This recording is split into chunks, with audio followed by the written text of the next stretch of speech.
Hi peeps, welcome movers and shakers.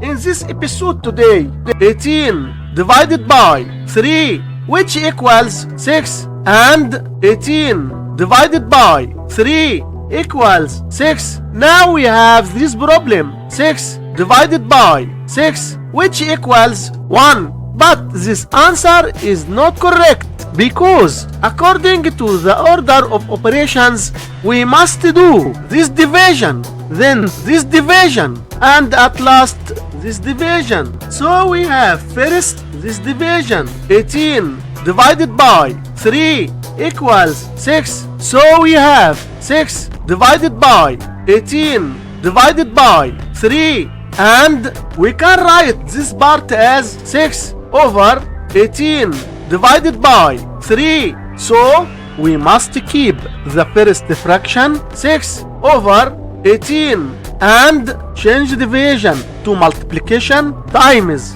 Then flip the second fraction 1 over 3 which equals 6 over 54.